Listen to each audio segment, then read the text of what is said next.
Il y en a 2-3 qui m'ont répondu, d'autres je sais pas. Est-ce que ça va ce matin? Alors je suis vraiment dans la joie et je suis vraiment heureuse d'être avec vous ce matin, de vous retrouver. Avec le groupe de louanges, on a vraiment passé un moment béni là au premier culte, mais on va en passer encore un meilleur, vous allez voir au deuxième culte. Alors levez-vous avec moi, on va louer Dieu, on va prier Dieu et vraiment on va être dans la joie ce matin.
chante ses louanges, chante ses louanges.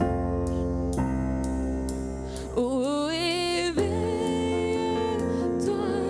mon âme et chante ses louanges, chante ses louanges. Oh, éveille-toi.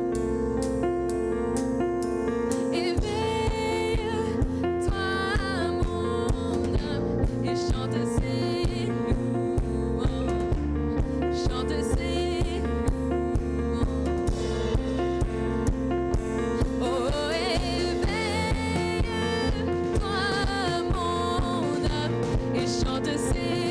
louanges.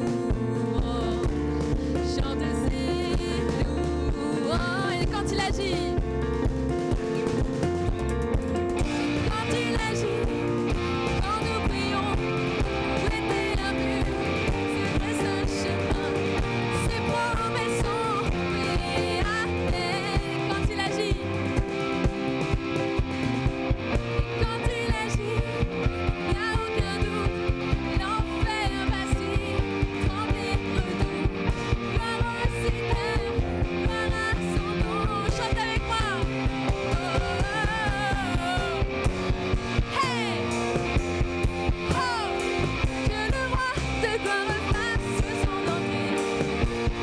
Hey. Oh, papa, je viens l'adorer. Hey. Oh, que son nom à jamais soit loué. Oh, éveille-toi, mon âme, et chante ses louanges, chante ses louanges. Oh, éveille-toi, mon âme, et chante ses louanges, chante ses louanges. Oh, éveille-toi.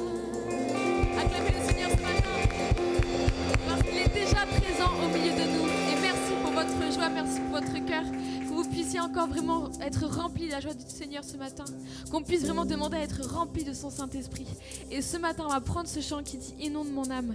Alors vraiment, soyez le réceptacle, que vous puissiez recevoir vraiment l'Esprit Saint de Dieu et le demander ardemment.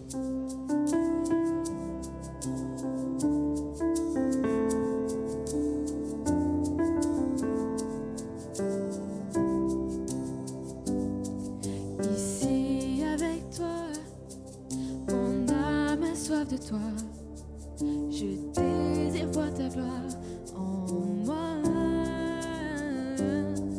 Ici avec toi, je dispose mon cœur à recevoir ta pluie d'amour. Oh oui, coule, coule comme un torrent. Et inonde mon âme de ton onction. Oh oui, coule, coule comme un torrent. Inonde mon âme. Ouvre mes yeux.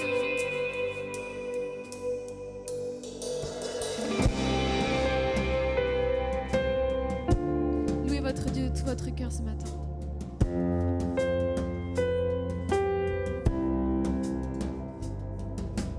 Ouvre mes yeux sur ceux qui touchent ton cœur. Je désire voir ta gloire en moi. Ouvre mes yeux à voir bien au-delà l'infinie richesse de ta grâce. Oh oui, coule. Oh oui, coule, coule comme un torrent. Et inonde mon âme de ton onction. Oh oui, coule, coule comme un torrent. Inonde mon âme. Inonde mon âme. Oh oui, coule. Oh oui, coule, coule comme un torrent. Inonde mon âme de ton onction. Oh oui, coule, coule comme un torrent. Inonde mon âme. Inonde mon âme.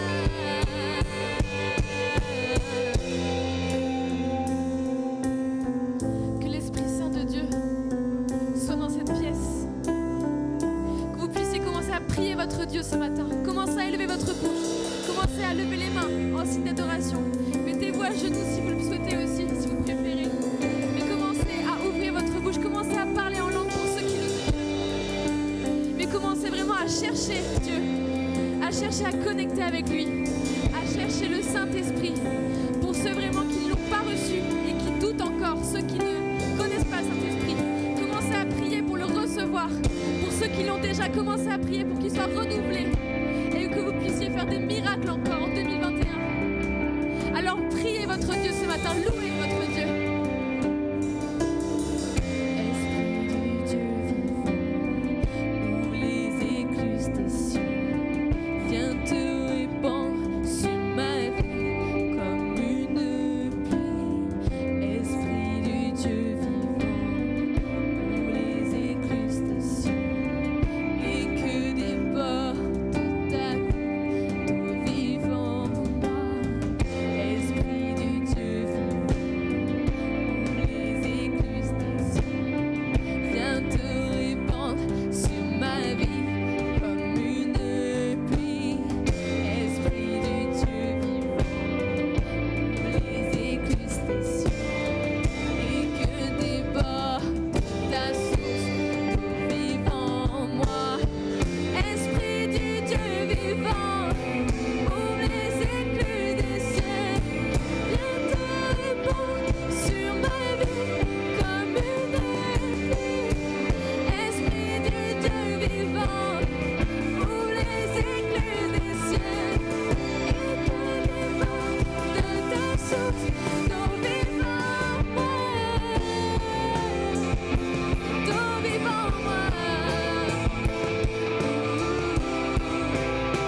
Merci Seigneur pour ta présence.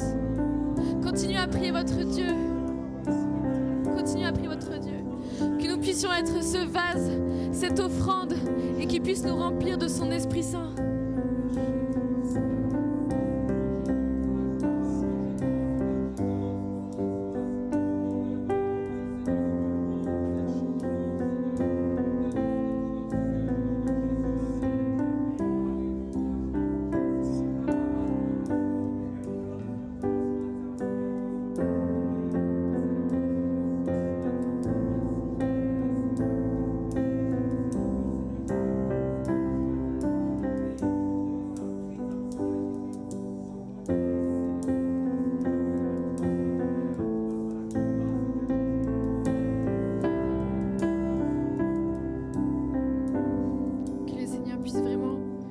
Déborder notre vase ce matin de son Esprit Saint.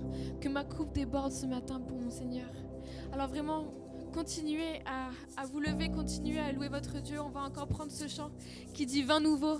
Et le vin nouveau, c'est une métaphore en parlant de nous, que nous puissions être remplis de ce vin nouveau, de cet Esprit de Dieu. Alors vraiment qu'on soit renouvelés ce matin, qu'on puisse prier en ce sens. Chantez avec moi ce matin.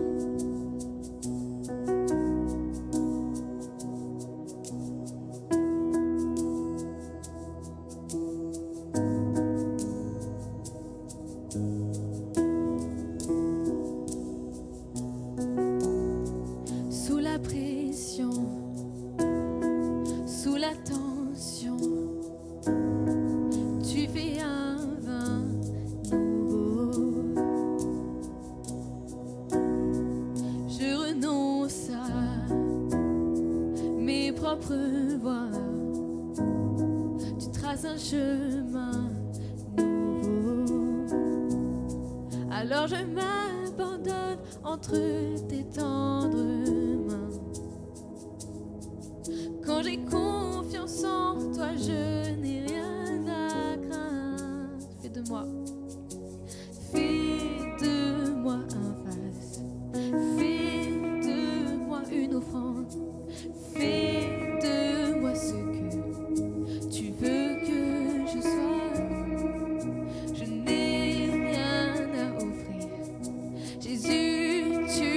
Tout donner, fais déborder ma vie d'un vin nouveau. Sous la pression, sous la pression, sous la tension, tu fais un vin nouveau. Je renonce à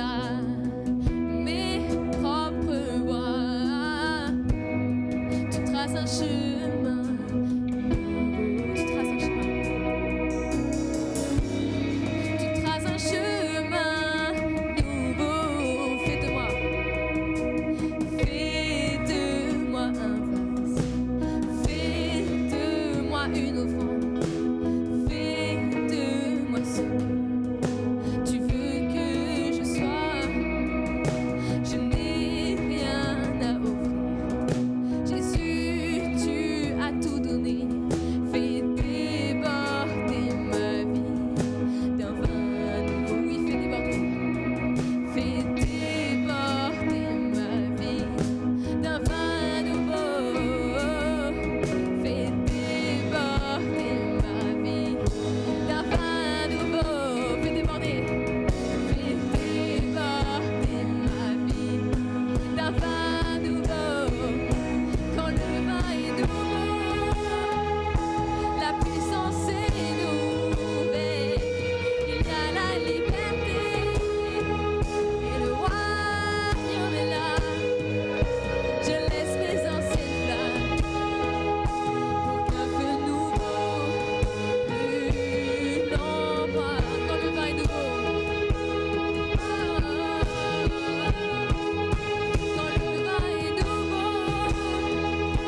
Fais déborder ma vie d'un vin nouveau.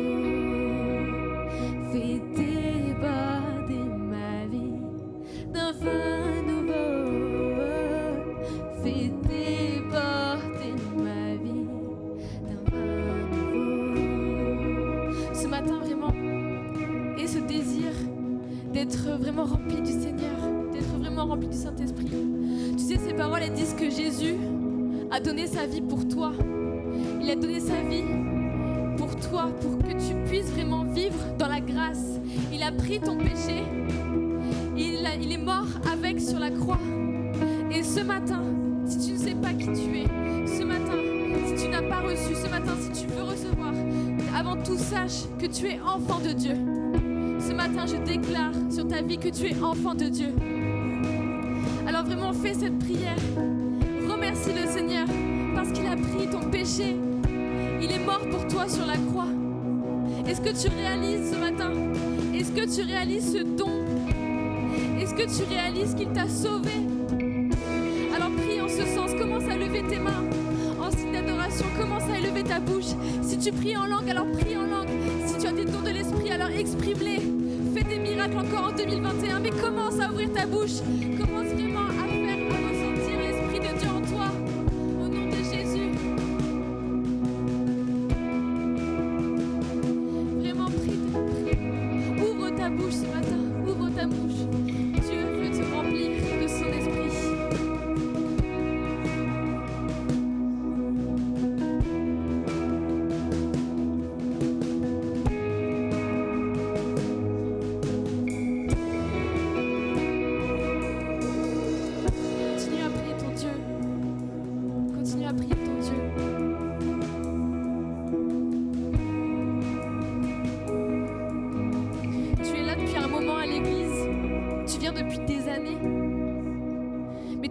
Endurci. Ton cœur, il s'est endurci. Mais pourquoi? Le Seigneur te demande pourquoi. Lui, il veut simplement le remplir. Il veut simplement le remplir de son amour. Et une fois qu'il sera rempli, tu auras la paix que tu cherches depuis des années. Pourquoi tu endurcis ton cœur? Pourquoi tu endurcis ton cœur ce matin? Laisse-toi être rempli du Saint-Esprit. Laisse Dieu prendre le contrôle de ta vie. C'est toi qui contrôles aujourd'hui. Tu contrôles tout encore. Laisse-toi être contrôlé ce matin. Tu seras libre. Tu seras libre ce matin si tu fais ce choix.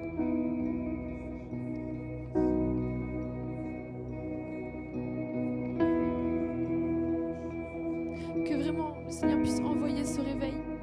Envoyer ce réveil dans vos cœurs. On va prendre ce dernier chant qui parle justement du réveil. Que le réveil puisse vraiment être envoyé sur cette église.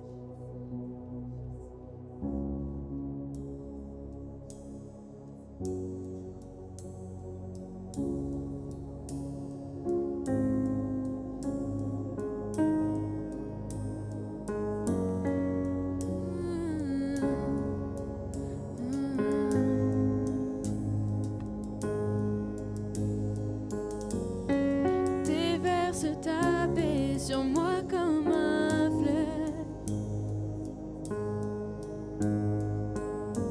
plonge-moi dans un torrent profond comme la mer.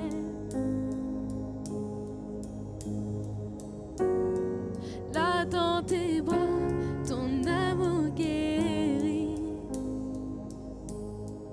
Déverse ta paix sur moi comme un fleuve. Lorsque j'adore ta majesté, j'élève ton saint nom. Jésus mon ton roi, tout en moi t'appartient.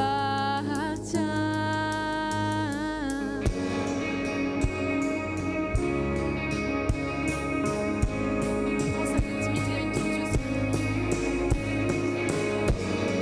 Viens, Esprit de Dieu, déverse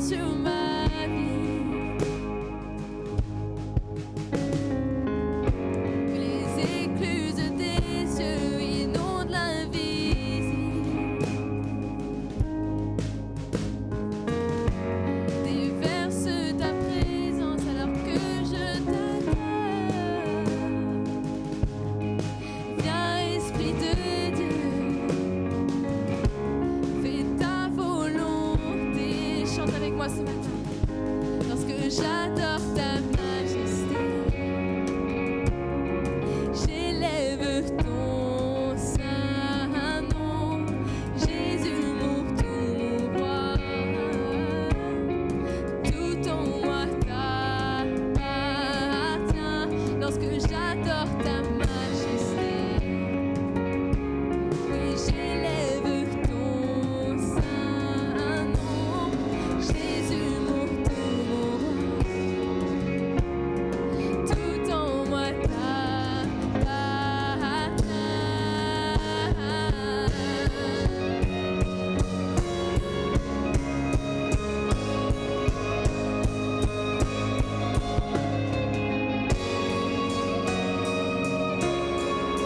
oui, ouvre les cieux.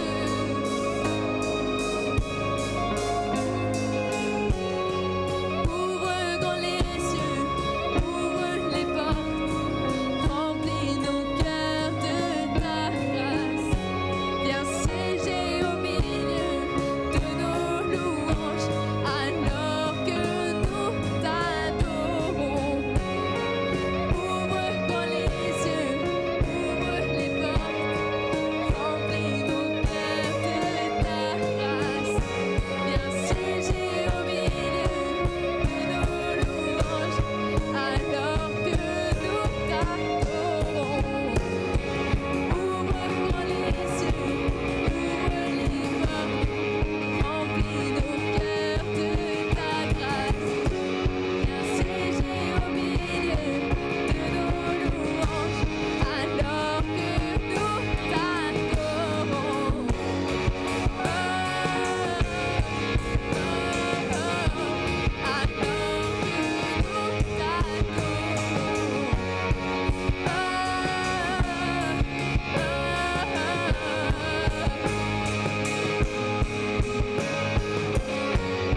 Ouvre les cieux, Seigneur, ce matin. Ouvre les portes. Déchire le voile ce matin, Seigneur. Prie ton Dieu ce matin. Il est là. Il est là avec nous. Merci, Seigneur, pour ton esprit. Merci, Seigneur. Envoie le réveil ce matin.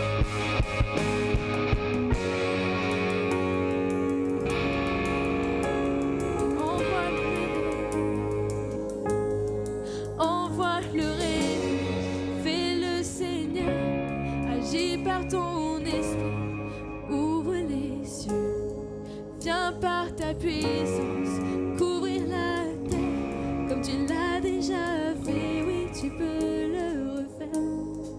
Envoie le réveil, fais-le Seigneur, agis par ton esprit, ouvre les cieux, viens par ta puissance, couvrir la terre, comme tu l'as déjà fait, oui tu peux le refaire. Demande avec moi. Envoie le réveil, fais-le Seigneur,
déjà fait, oui, tu peux le refaire. Envoie le réveil.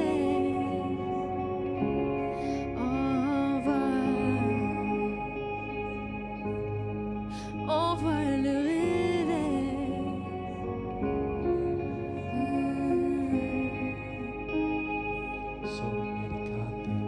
Voilà, louons le Seigneur.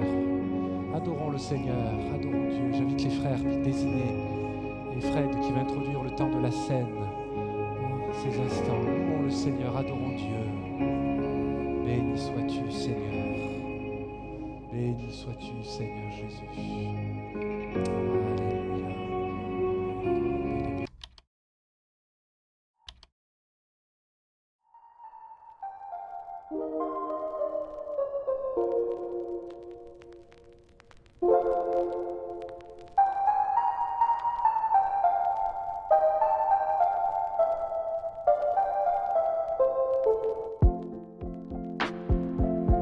Quand le défenseur sera venu, l'Esprit de la vérité, il vous conduira dans toute la vérité, car il ne parlera pas de lui-même, mais il dira tout ce qu'il aura entendu, et vous annoncera les choses à venir.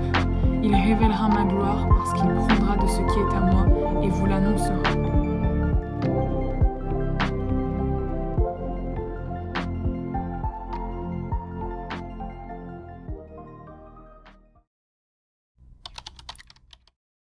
Ta présence ce matin, merci pour qui tu es, pour ce que tu fais, Seigneur mon Dieu, pour chacun d'entre nous.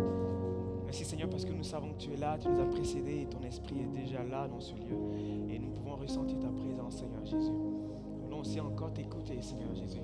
Écouter ce que tu as à nous dire, Seigneur. Et je te prie vraiment de conduire encore ces moments entre tes mains, Seigneur mon Dieu, et que la gloire et que l'honneur te reviennent, Jésus.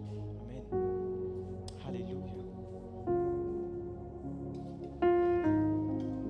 Comment allez-vous? Tout le monde va bien? Amen. C'est un privilège pour moi ce matin de pouvoir apporter le message de Dieu ce matin. Dieu a un message dans mon cœur qu'il a donné pour chacun d'entre nous, pour son Église. Et je pense qu'il y a beaucoup d'entre nous. En tout cas, ce message s'adresse à des personnes bien spécifiques dans l'Église. Et j'espère vraiment que ça va être toute l'Église. Alléluia. Cédric m'a donné 2 heures pour parler de ça. Donc ce matin, je vais prendre 2 heures pour parler de ce sujet ce matin. Amen. Non, je pense pas. En tout cas, s'il me donne 2 heures, je prendrai vraiment les 2 heures. Je parle tellement beaucoup. En tout cas, c'est une joie, un privilège pour moi d'être là au milieu de vous ce matin et de pouvoir apporter le message de Dieu. Alléluia. Dieu a toujours un message pour son Église. Et ça fait des semaines que j'ai prié pour que Dieu me donne un message pour notre Église, pour notre assemblée. Et Dieu a donné, et je pense ce matin, il y aura des réponses à certaines questions que vous vous posez. Amen. Il y en a beaucoup d'entre nous dans la population, on vit souvent des dépressions, on cherche des solutions. La solution sans Jésus, elle est là ce matin. Alléluia. Souvent, on marche, on a notre vie chrétienne, on se débat chaque jour pour plaire à Dieu, n'est-ce pas? Et Dieu a un message pour cette personne, pour quelqu'un ce matin en lui disant, tu vas y arriver. Alléluia. C'est un message d'espérance, un message de joie, un message de paix et d'encouragement pour l'Église entière ce matin. Amen. Donc on y va ensemble. J'aimerais vous parler de quelque chose, c'est une promesse que Dieu a faite pour son Église. Il y a quelques milliers d'années auparavant. Et Dieu va faire une promesse à son Église et il va dire, je vais envoyer quelque chose. Je vais vous donner quelque chose qui va pouvoir changer l'existence de toute l'humanité. Alléluia. Amen. Et donc Dieu va se choisir, il y a presque 800 ans avant Jésus-Christ, il va choisir un homme, un prophète qui s'appelle Joël. Donc Joël va prophétiser sur le peuple de Juda. Et il va annoncer un message qui est clair. Ce message, premièrement, qui a été destiné à ce peuple, nous est destiné à nous ce matin. Amen. Il va envoyer un message, le prophète Joël à annoncer à Juda qu'il a la solution à un problème qu'ils sont en train de traverser en ce moment-là. En ce moment, qu'est-ce qui se passait? Il y avait la famine. Dieu avait envoyé des sauterelles, des criquets pour manger toutes les cultures de cette population à ce moment-là. Dieu a envoyé la sécheresse à ce moment-là. Dieu a envoyé des plaies à ce moment-là sur ce peuple de Juda. Vous allez me demander, mais pourquoi? Mais parce que ce peuple était désobéissant devant Dieu. Et donc, à un moment donné, Dieu va dire, ok, voilà, j'ai une solution. Il suffit simplement de revenir un peu à moi et de se recentrer sur l'essentiel. Et à ce moment-là, je pardonnerai vos péchés. Vous serez guéris. Et en plus de cela, il va donner une promesse à ce peuple. Il va dire, c'est dans Joël chapitre 3, verset 1. La Bible dit, après cela, je déverserai mon esprit sur tout être humain. Vos fils et vos filles prophétiseront. Vos vieillards auront des rêves. Vos jeunes gens, des visions. Même sur les serviteurs et même sur les servants dans ces jours-là, je déverserai mon esprit. Amen. Il donne là à ce peuple-là une promesse qui est certaine. Voici ce qui va se passer dans les derniers jours. Je vais répandre mon esprit sur toute chair. Et quelques années plus tard, lorsque ce temps était proche, il était presque arrivé, Dieu va susciter une autre personne, le prophète Jean-Baptiste. Et Jean-Baptiste va préparer le chemin de la venue de Jésus. Il va annoncer le message que Jésus vient, et celui qui vient, c'est celui qui vous baptisera du Saint-Esprit. Alléluia. Donc cette promesse commence à arriver petit à petit. Et lorsqu'il arrive, Jean-Baptiste commence à prêcher et à baptiser les personnes qui viennent le voir pour la repentance. Donc pour que le péché soit pardonné et qu'ils donnent leur vie. Il annonce quelque chose de très particulier. Vous savez de quoi il se nourrissait, le prophète Jean-Baptiste? De sauterelles. Vous voyez un peu ce parallèle là? Les sauterelles que Dieu a envoyées pour détruire Judas, le mec il mange ça quoi. Amen. Et Dieu a envoyé ça pour qu'il mange. Je ne sais pas si c'est très significatif parce que dans la parole de Dieu, il y a les préfigures. Et quand on essaie de s'y pencher un peu, on essaie de comprendre. Il envoie une sauterelle et puis le gars il mange. Ok. Et il voit Jésus arriver. Donc Jésus se baptise. Et lorsque Jésus se baptise, la Bible dit que l'Esprit de Dieu va descendre sur lui comme une colombe. Amen. Et il va dire, celui-là, c'est lui qui va baptiser du Saint-Esprit. Mais on peut se poser la question aujourd'hui, mais pourquoi il a fallu attendre que Jésus arrive pour que les gens soient baptisés du Saint-Esprit? Pourquoi forcément le Saint-Esprit? Et lorsque Jésus était encore présent sur la terre, il va discuter avec ses disciples et il va leur annoncer quelque chose. Il va dire, je vais m'en aller, mais je vais vous envoyer un autre comme moi, c'est-à-dire le Paraclétos. Je vais vous envoyer un autre comme moi et c'est celui-là qui vous conduira dans toute la vérité. Alléluia. Et il va demander à ses disciples de faire quelque chose de très particulier. Il va dire, je m'en vais avant l'ascension. Ils vont se retrouver. Il va dire, ne quittez pas Jérusalem. Restez à Jérusalem jusqu'à ce que la promesse du Père, ce que vous avez été promis, c'est-à-dire le Saint-Esprit, survienne sur vous. Et à ce moment, vous serez mes témoins dans la Judée, dans toute la Galatie et dans tout le monde entier, vous serez mes témoins. Et les disciples vont obéir à ce que Jésus va leur demander. Ils vont ensuite après se retrouver dans une chambre haute, là où ils ont l'habitude de se retrouver pour prier. Nous, notre habitude de se retrouver, c'est ici, dans ce lieu. Okay? On imagine un peu qu'ils se sont retrouvés dans cette pièce. Ils ont commencé à chercher leur Dieu. Ils ont commencé à prier. J'aimerais qu'on regarde quelque chose qui s'est passé pour nous donner un peu une image de ce que ça aurait pu être. Amen. On peut s'imaginer un peu comme ça. C'est un film, hein, d'accord? On peut s'imaginer comme ça que l'Esprit de Dieu était présent à ce moment-là. Et regardez ce qui se passe. Ils sont tous baptisés dans le Saint-Esprit. Je lis pour nous. La Bible dit dans Actes chapitre 2, verset 1, « Quand le jour de la Pentecôte arriva, ils étaient tous ensemble au même endroit. Tout à coup, il vint du ciel un bruit comme celui d'un vent violent qui remplit toute la maison où ils étaient assis. Des langues qui semblaient de feu leur apparurent, séparées les unes des autres. Elles se posaient sur chacun d'eux.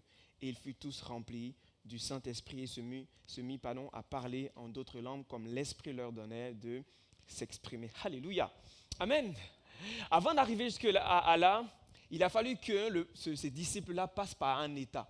Il a fallu que ces disciples passent par quelque chose, une transformation, ce qu'on appelle une régénération. Lorsque vous avez donné votre vie à Jésus et que vous êtes venu à Jésus, vous avez demandé à ce que le Saint-Esprit, Dieu en tout cas, vienne faire une opération en vous, vienne vous changer. Il fallait d'abord un changement, une nouvelle naissance avant que l'Esprit de Dieu puisse habiter ces personnes-là. Amen. Et donc, il va dire, voilà ce qui se passe, la priorité c'est de pouvoir être régénéré. D'abord être régénéré et puis ensuite recevoir l'Esprit. J'aimerais ce matin vous parler de l'importance du Saint-Esprit. Je ne sais pas pour vous ce qui est important dans votre vie, mais j'aimerais vous dire quelque chose. Lorsque vous venez à Jésus, le plus important, c'est le baptême dans le Saint-Esprit. Vous allez me dire, mais pourquoi? Est-ce que bon nombre d'entre nous ici, est-ce que nous sommes tous remplis du Saint-Esprit? Si nous ne sommes pas tous remplis du Saint-Esprit,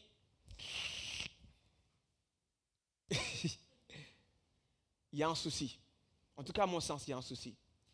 Et je vais vous dire pourquoi il faut être rempli du Saint-Esprit. Il y a une importance capitale. Amen.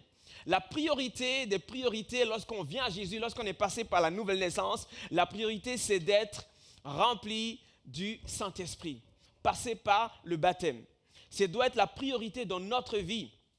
Le baptême dans le Saint-Esprit. La Bible dit que si nous voulons marcher ici-bas sur la terre, si nous avons des projets, que nous voulons accomplir des projets, la Bible dit que ce n'est ni par la puissance ni par la force, mais il dit c'est par mon esprit que vous allez y arriver toutes choses. Si vous entamez de faire quelque chose dans votre vie, vous voulez même marcher dans la sainteté avec Dieu, la Bible dit que ce n'est pas par tes propres forces que tu peux y arriver, mais il dit c'est par le Saint-Esprit. Si nous voulons que l'Église puisse grandir et avancer, la Bible dit que ce n'est pas par nos projets, par notre propre force. La Bible dit c'est par mon esprit que nous pouvons arriver. Amen. Pourquoi il dit ça? On va voir quelques exemples dans la parole de Dieu de 3 personnes qui ont reçu l'Esprit de Dieu dans leur vie. On va prendre l'exemple de Saül dans l'Ancien Testament. Au temps du prophète Samuel, le peuple d'Israël demandait un roi. Okay? Donc, Dieu va choisir un prophète, le prophète Samuel, et Samuel va venir faire en fait l'intronisation de ce roi. Donc il va le couronner roi, et l'intronisation, regardez ce qui se passe dans l'intronisation, c'est qu'il va le oindre d'une huile.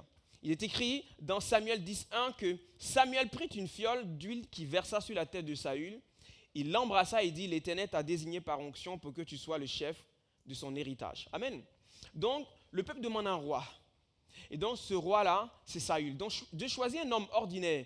À ce moment-là, quand vous lisez un peu la parole de Dieu, c'était un beau gosse de l'époque. Grand, beau. Et donc Dieu choisit cette personne. Donc Dieu peut choisir aussi des beaux gosses pour l'intronisation de ce roi. Donc il choisit cet homme-là et il est beau gosse physiquement, mais par contre à l'intérieur de lui, il faut qu'il se passe quelque chose. Il faut que Dieu change l'état de son cœur à ce moment-là pour qu'il puisse entrer pleinement dans le travail que Dieu lui demande de faire. Il va être roi. Être roi, vous savez, être président aujourd'hui. Vous voyez comment c'est compliqué? Le peuple n'est jamais d'accord avec ce que tu fais. Peu importe ce que tu fais, de toute façon, ils ne seront jamais d'accord. Tu as un côté toujours qui est contre, un autre côté qui est pour. Donc je plains un peu M. Macron. Amen. Et Dieu va choisir cet homme, mais la première des choses, remarquez bien, il va l'oindre d'une huile. Okay? Et cette huile-là représente le Saint-Esprit. Donc, il faut d'abord, en fait, qu'il soit oint, il faut qu'il soit revêtir d'abord de l'Esprit de Dieu pour accomplir ensuite sa tâche de roi. Vous me suivez? Jésus, lorsqu'il vient au Jourdain, qu'est-ce qui se passe? D'abord, on n'entend pas parler de Jésus, à part qu'il va naître ensuite de sa mère, Marie, etc. On parle de lui. Mais à un moment donné, de toute sa vie, vous avez jusqu'à ses 30 ans, on ne parle pas vraiment de Jésus, à part seulement quand il avait 12 ans. Où il discutait un peu avec les chefs religieux. Vous avez un enfant comme ça, il devait vraiment casser la tête aux gens. Un enfant qui a une connaissance comme ça, comme Jésus. Et à ce moment-là, Jésus vient dans l'eau du Jourdain, il est baptisé d'eau, pour montrer un peu l'exemple. Et ensuite, il va être baptisé du Saint-Esprit. Et je me suis posé la question même lorsque Jean-Baptiste a vu Jésus, puis il a dit, voici l'agneau de Dieu qui ôte le péché du monde. Comment il a reconnu à votre avis que c'était Jésus? Il y avait une foule là à ce moment-là. Vous savez comment il a reconnu que c'était Jésus? Parce qu'il a vu l'Esprit de Dieu descendre sur lui. C'est à ce moment-là qu'il a reconnu que c'était vraiment Jésus qui était là. Il a reçu l'Esprit de Dieu, Jésus, et c'est à ce moment-là qu'il a commencé le ministère. La Bible dit dans Luc 4:1 que Jésus, rempli du Saint-Esprit, revint du Jourdain et il fut conduit ensuite par l'Esprit dans le désert.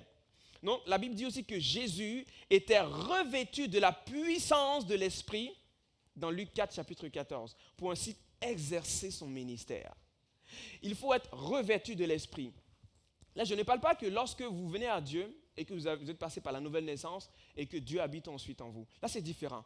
Le baptême dans le Saint-Esprit, c'est pour servir Dieu. Le baptême dans le Saint-Esprit, c'est pour t'amener à servir Dieu dans l'appel que Dieu a mis dans ta vie. Alléluia. Jésus fut rempli de l'Esprit. Et remarquez quelque chose, Jésus aussi va demander aux disciples de ne pas d'abord aller annoncer l'évangile, mais d'attendre que l'Esprit de Dieu vienne habiter d'abord en eux, qu'ils soient d'abord baptisés du Saint-Esprit. Pourquoi Jésus leur demande d'attendre?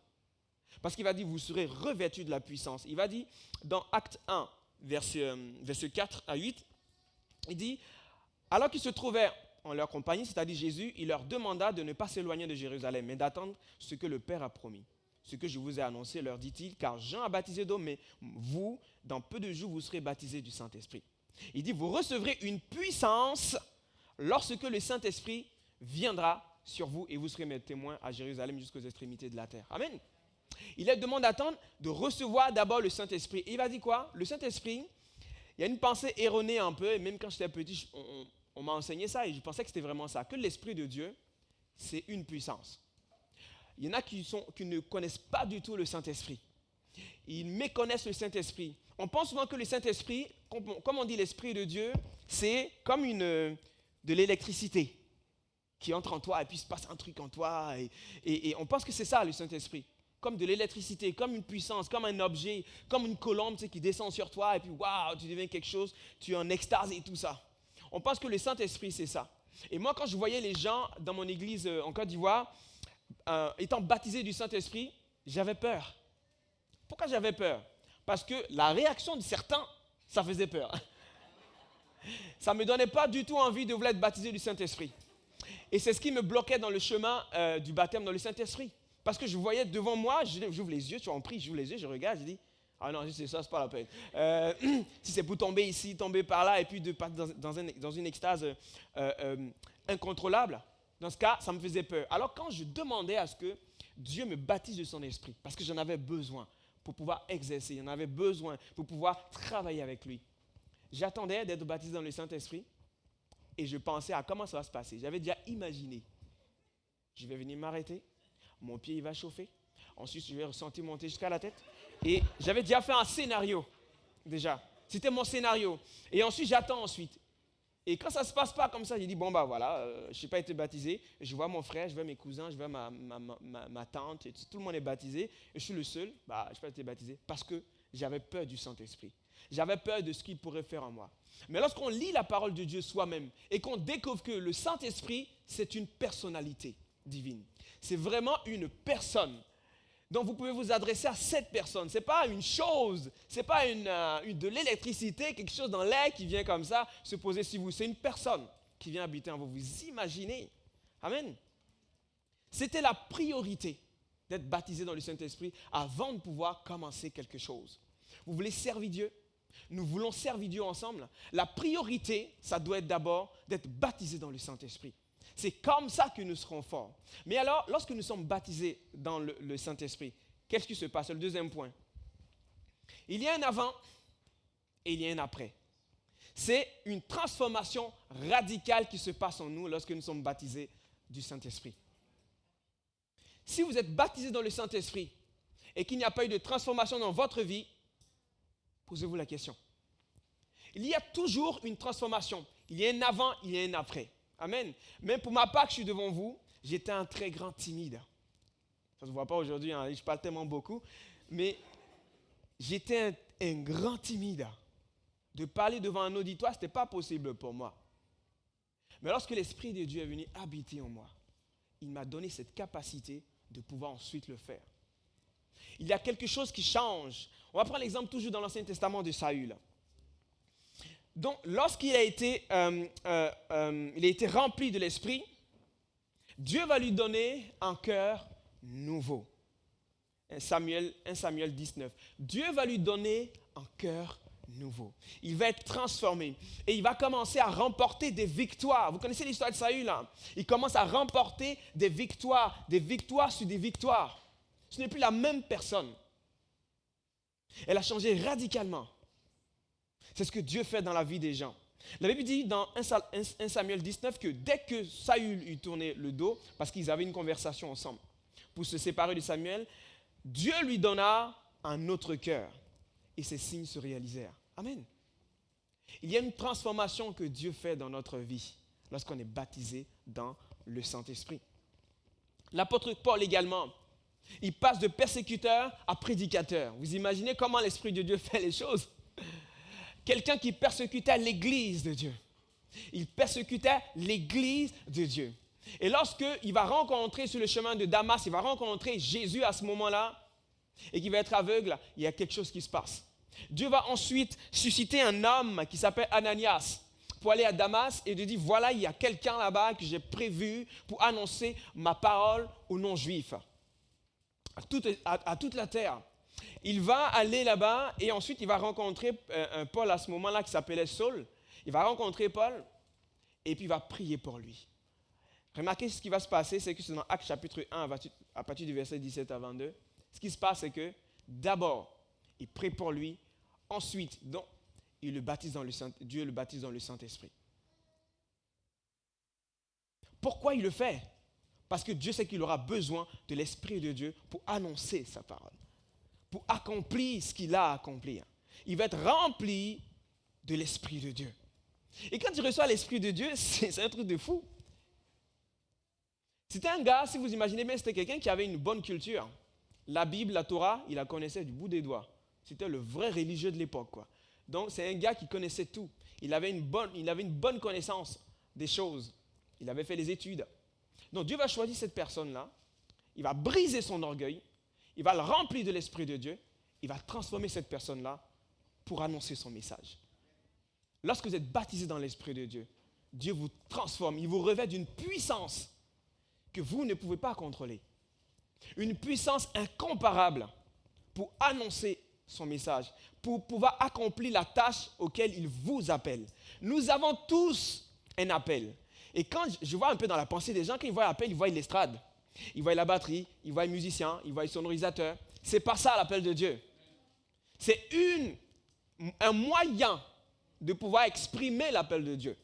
Moi, par exemple, un moyen, ça va être quoi? De pouvoir faire le chant. C'est le moyen pour moi d'exprimer l'appel de Dieu. Mais pour vous, c'est peut-être autre chose. Donc, il faut trouver l'appel de Dieu dans votre vie. Et lorsque l'Esprit de Dieu vient nous revêtir, il vient revêtir l'Église, on est fort. Amen. Quand je dis on est fort, n'ayez pas l'orgueil. Hein. C'est l'Esprit de Dieu en nous qui est fort, qui nous rend comme ça. Amen. Dieu va prendre une autre personne, c'est-à-dire l'apôtre Pierre. Vous connaissez un peu Pierre? Vous voyez, c'était un peureux. C'était un gars un peu peureux. Il faisait semblant d'être sûr de lui. Seigneur, non, moi je ne te réunirai jamais. Moi, jamais ça va arriver. C'est un gars sûr de lui. Moi je te suivrai. Seigneur Jésus, je te suivrai. Et quand Jésus maintenant était face à cette épreuve-là d'aller à la croix, il a dit, je ne te connais pas du tout. C'est une personne comme ça. Dieu prend un homme ordinaire comme vous et moi. Un pêcheur de poisson, hein, pas un mot de péché, mais un pêcheur de poisson. Il prend un pêcheur et il va transformer cette personne. Vous savez quoi? La comparaison avec Paul, c'est que lui, il a fait des études. Paul a appris des choses. Mais Pierre, c'était un illettré. C'est quelqu'un qui n'a pas été à l'école. Il a été sans instruction.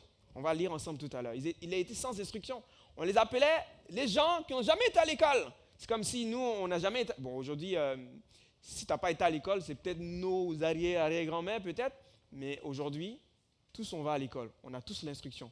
Mais à cette époque-là, tout le monde n'avait pas cette possibilité d'aller à l'école ou de pouvoir connaître la Bible. C'est pour ça qu'il y avait beaucoup de dérives, parce qu'il n'y avait que les chefs religieux qui avaient la main sur toutes choses. C'est eux qui avaient la connaissance de la parole de Dieu et ils enseignaient le peuple. Et Dieu va utiliser une personne comme ça. Il va passer de pécheur d'homme à prédicateur de l'évangile. Amen. Quelqu'un qui n'avait pas trop l'assurance en lui-même, qui fuyait. Et lorsqu'il va être baptisé dans le Saint-Esprit, ce n'est plus la même personne. Il y a quelque chose qui se passe, regardez. Au jour de la Pentecôte, on vient de le voir tout à l'heure, ils ont été remplis du Saint-Esprit. Et Pierre va sortir devant une foule. Vous imaginez, déjà parler devant 2-3 personnes. On commence à stresser. Il y avait plus de 3000 personnes à ce moment-là. Et il va prêcher l'évangile. Mais moi-même en lisant ces passages, j'ai dit, mais il y a un problème.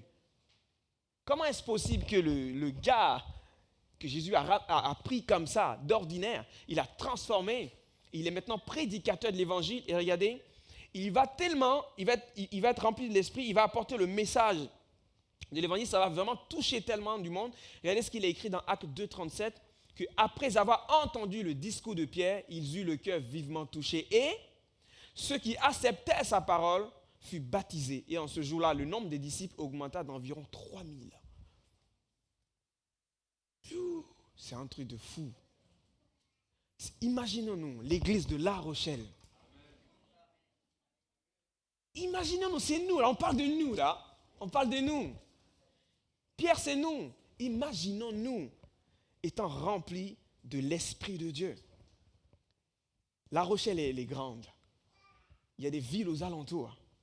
Celle qui doit briller dans La Rochelle, c'est nous. Amen. Mais pour ça, il faut se laisser remplir de l'Esprit de Dieu. Il avait tellement même une manière de parler, Pierre, qui convainquait les gens. Et son discours, lorsqu'il a guéri le boiteux, devant des gens qui connaissent bien la Bible, c'est-à-dire la Torah, qui la connaissent très bien du bout des doigts, il va commencer à parler de l'Évangile. Et regardez ce qui se passe dans Actes 4:13. Lorsqu'il vit l'assurance de Pierre et de Jean, eux, c'est-à-dire dans le Sanhédrin, c'est-à-dire les chefs religieux et tout ça, ils furent étonnés et ils savaient que c'était des hommes du peuple sans instruction et ils avaient connu qu'ils étaient avec Jésus. Ils étaient étonnés de voir comment cette personne avait une assurance pour annoncer l'Évangile.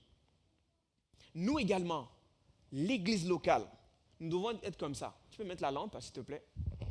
Nous devons être comme ça. Imaginons-nous, une lampe à 50%, elle va briller moins qu'une lampe qui est chargée avec une batterie à 100%, n'est-ce pas? Amen. Ça va briller beaucoup plus. Imaginez-vous qu'il n'y a que 50% de l'auditoire, c'est-à-dire de l'Église qui est remplie du Saint-Esprit. On peut faire quelque chose, oui, c'est sûr et certain. Mais imaginons-nous, toute l'Église baptisée dans le Saint-Esprit, toute l'Église qui a son appel, je pense que La Rochelle sera plus une même ville. Amen. Il y a une transformation qui va se passer dans notre cœur. Et l'Évangile va pouvoir ensuite sortir des 4 murs. Nous allons pouvoir sortir enfin de nos 4 murs et aller dans les rues, aller dehors, sur Internet et inonder ces ondes-là du message de Jésus. Et lorsqu'ils étaient remplis de l'Esprit de Dieu, le message de l'Évangile, ce n'était pas que des paroles en l'air. Ce n'était pas seulement que des paroles, mais ça s'accomplissait comment? Par des actes. Ils avaient la foi en Dieu. Et lorsqu'ils priaient, il se passait des guérisons. Lorsqu'ils priaient pour des gens, les gens étaient remplis de l'Esprit. Lorsqu'ils priaient pour des gens, ils étaient en fait transformés. Amen. Dieu nous donne cette capacité lorsque nous sommes remplis de son Esprit. Et pour ça, il faut le vouloir. Amen. Il y a certains qui sont remplis de l'Esprit de Dieu. Ils ont été peut-être baptisés, mais ils doutent même qu'ils sont baptisés dans le Saint-Esprit. Il y a des gens qui sont passés déjà par cette nouvelle naissance. Ils ont demandé à ce que le Seigneur le baptise du Saint-Esprit. Dieu les a baptisés du Saint-Esprit. Mais vous savez quoi? N'oubliez pas qu'on a un ennemi commun. C'est le diable. Un menteur. Tu ne peux pas égaler avec lui. Si on ment, nous, on n'est vraiment rien face à l'ennemi. Un vrai menteur. Et l'arme la plus puissante de l'ennemi, pour nous les chrétiens, c'est de semer le doute dans notre cœur, tout de suite. J'ai été baptisé du Saint-Esprit, je n'ai pas parlé comme mon frère, je n'ai pas parlé comme ma soeur, alors je commence à douter. Et je me dis, mais j'ai été baptisé ou je n'ai pas été baptisé? J'ai parlé en langue une fois, je retourne à la maison, paf, je ne parle plus en langue.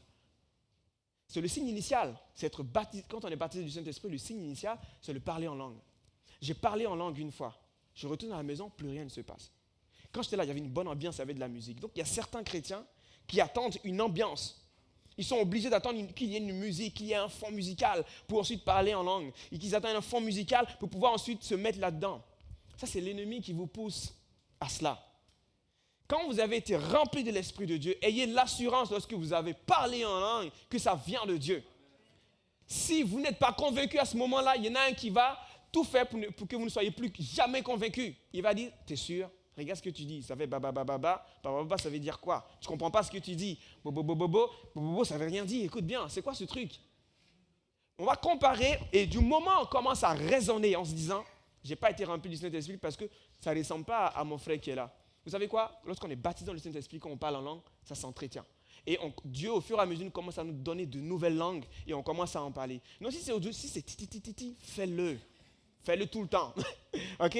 Jusqu'à ce que l'Esprit de Dieu te ramène. Mais ne doute plus que tu es rempli du Saint-Esprit. Parce que là, tu vas être en porte-à-faux et puis l'ennemi va être constamment derrière toi pour te mentir.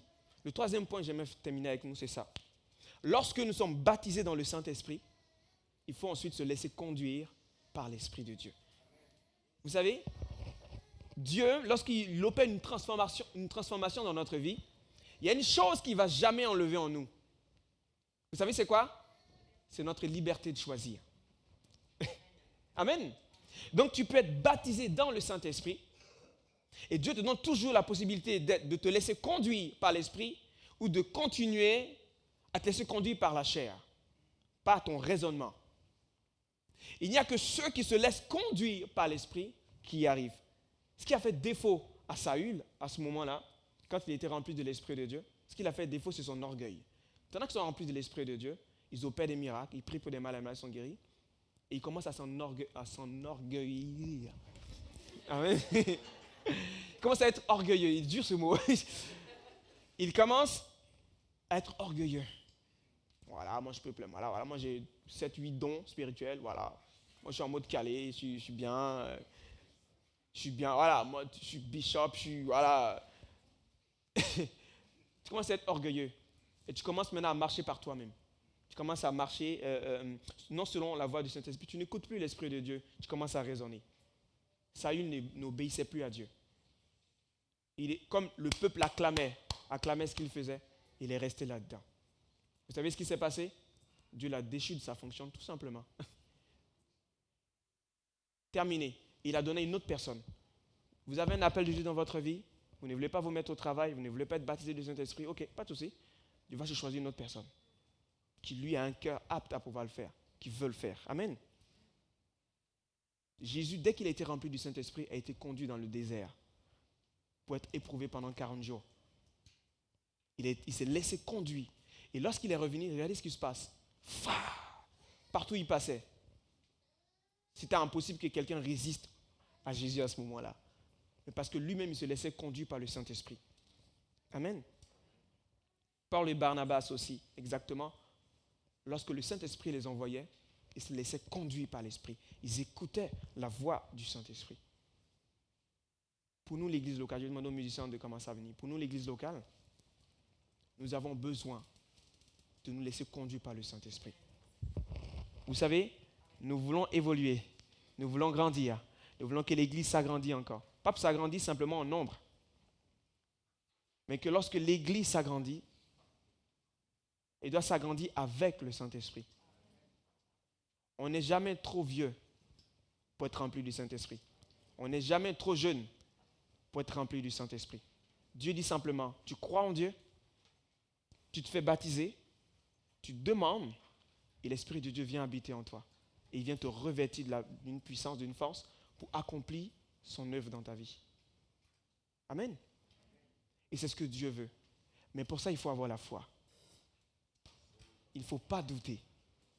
Si vous voulez ce matin recevoir le Saint-Esprit, nous avons tous besoin d'être remplis du Saint-Esprit. C'est une recommandation de Dieu. Dieu n'obligera personne. Mais lorsqu'on est rempli du Saint-Esprit, il se passe des choses extraordinaires. Est-ce qu'on ne veut pas avoir l'extraordinaire dans notre église? Amen. Est-ce qu'on ne veut pas avoir l'extraordinaire dans notre ville, dans notre quartier? Il faut que les gens nous reconnaissent.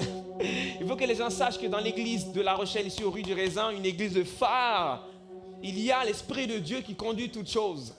Moi, j'aimerais le voir. Des guérisons dans notre église, des miracles dans notre église. Et que lorsqu'on se retrouve, on est toujours étonné de ce que Dieu fait. Mais pour ça, il faut avoir la foi en Dieu, sans douter que Dieu va le faire.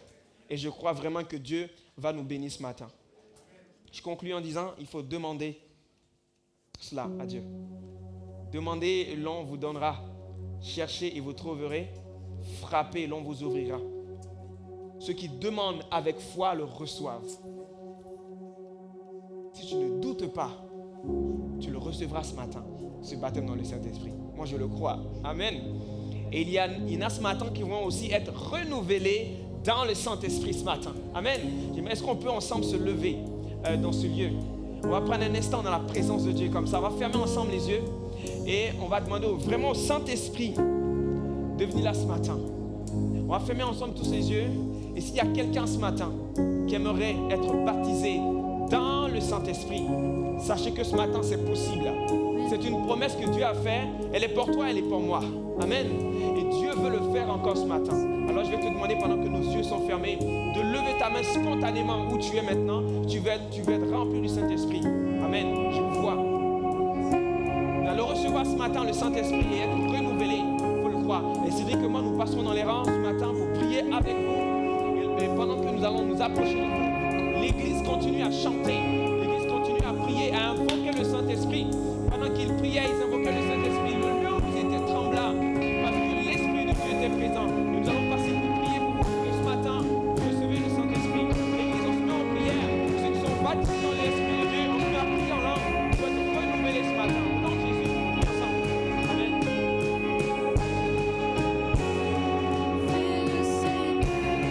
Agis par ton esprit, ouvre les cieux, viens par ta puissance, ouvrir la terre.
ta puissance, couvrir la terre comme tu l'as déjà fait. Oui, tu peux le refaire. Envoie le réveil. Oh, envoie le réveil. Oui, envoie.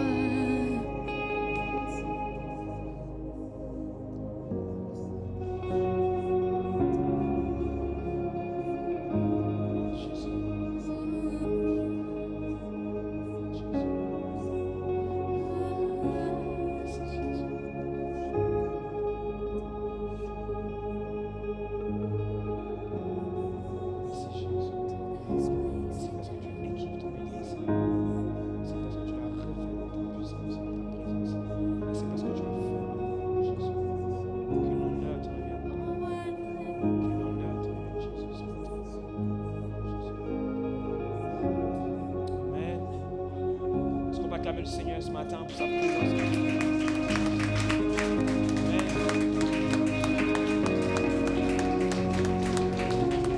Ce que vous avez reçu, je crois qu'il y en a qui sont remplis de l'Esprit de Dieu ce matin, sont renouvelés. Amen. Regardez ce que vous avez reçu.